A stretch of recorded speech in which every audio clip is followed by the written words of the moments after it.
Hello everyone, welcome back to my channel The Tax Master UE. I am Bhagirath Mandal and today we are diving into a very important topic for business involved in cross-border transactions, that is transfer pricing disclosure form.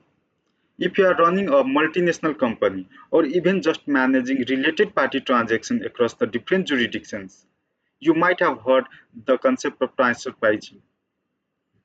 But what exactly is transfer pricing disclosure form and why it is so crucial for maintaining compliance with the tax regulation? In this video, I will break down the key component of this form, explain why it is required, and guide you through the step to ensure you are filing it correctly. Whether you are a tax professional, accountant, or business owner, this video will provide you with valuable insight to help you stay compliant with the transfer pricing law. So let's get started. Here you can see on the screen transfer pricing disclosure form. First of all, you are asked with two questions. Number one, whether there are any transaction related party in current period or transaction with connected person in the current period. So before filing to this form, you have to first determine whether there is any related party. First of all, you have to determine related party and then determine whether there are any transactions between them, related party or connected person in current period. You can see it from your balance sheet or books of account.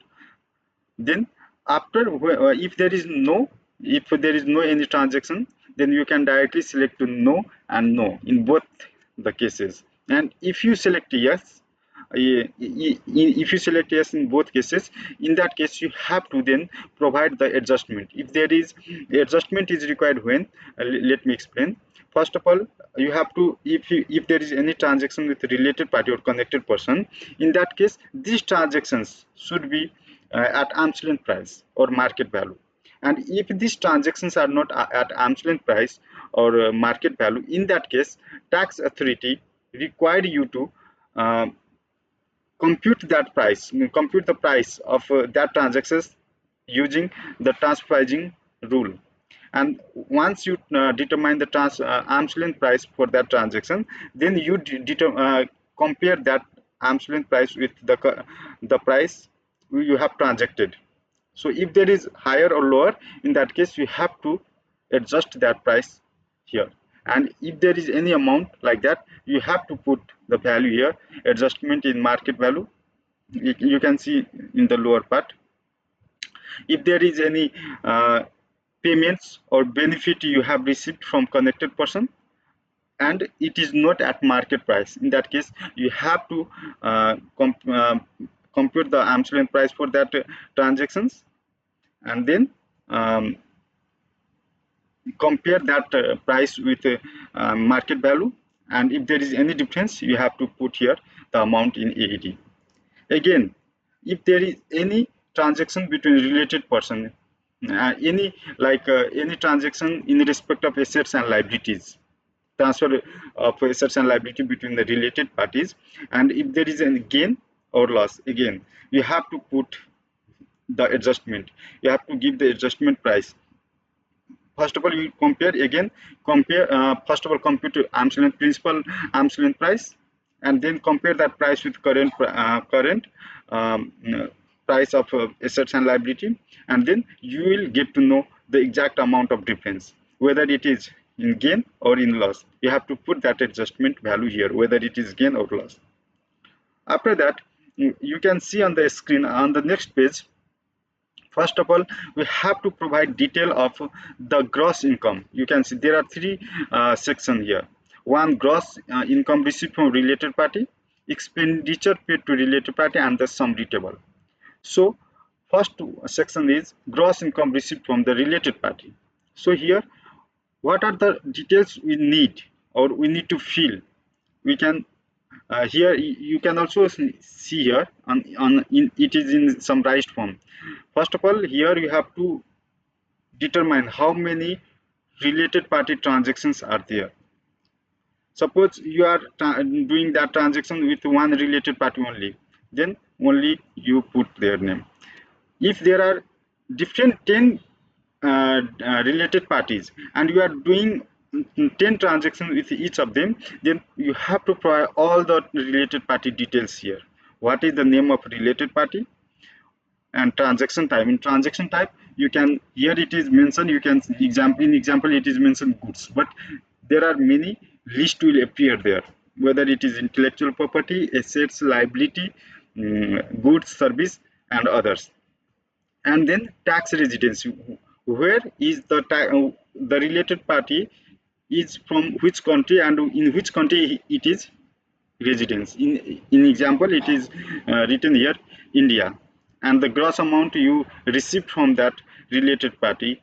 And then again you have to determine arm's length price, arm's length value for that transactions, I think for that goods, and what method you used.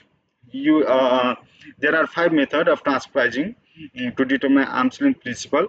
Out of them, which method you use to calculate arm's length principle, and then you have to uh, put the value of arm's length price, and if there is any difference, in that case adjustment will be there. Tax adjustment, you can see in the screen, 200 is the tax adjustment. Similarly, in the case of expenditure, again you have to determine how many with how many related party you have done any transactions of goods, service or assets, liability, and you made payment. It should be in the nature of expenses. So again, name of the related party, transaction type, residency, expenses, transfer pricing method used, arm's length value, and tax adjustment if there is, if anything is, if there is any. Here in detail you can see here, look. So first detail will be first detail, name of related party, all the related party, one by one we have to add that related party, okay.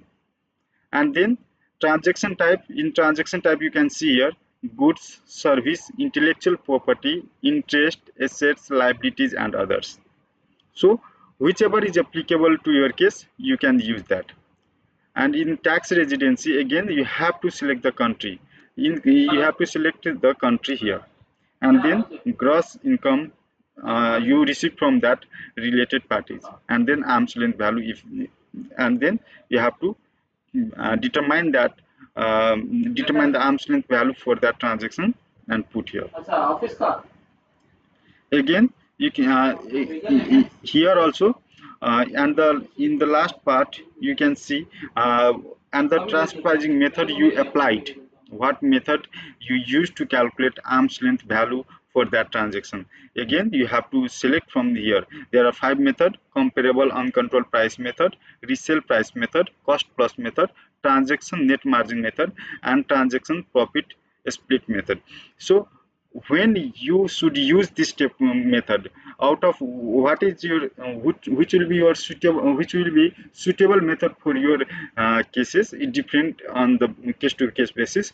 If you have not watched my last video, you can go and watch. I have given the example, I have explained each method with an example. It obviously will help you. And then again, and then again same thing, same detail in the case of expenditure paid to related party, and in the last summary table. So in summary table here, total, if there is any adjustment in case of gross income and in case of expenditure, and net, here total income will if there is any adjustment like that, here it will appear here. And then in summary table, aggregate of value of transaction arrangement of them.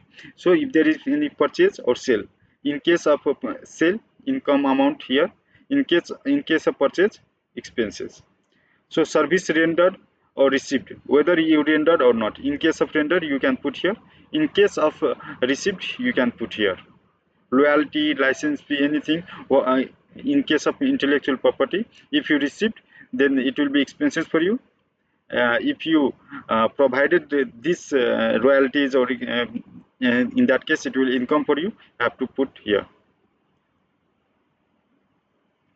And not only that, also income, interest income earned and expenditure, in whether you earned or you have provided, you given interest expenses, you have to put the detail. Again assets, assets in case of liability and other transactions if there is any.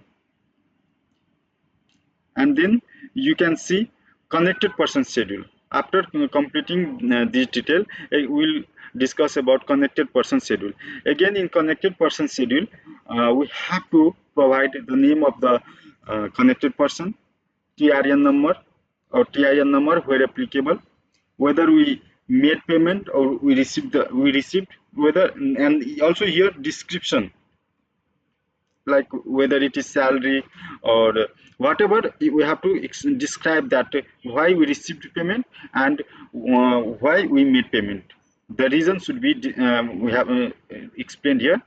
And the value of payment or value of payment or benefits provided to or from the connected person, and its market value and adjustment if any. And then actions also you have to, what action you take. Here you can see uh, in connected person schedule, name of connected person.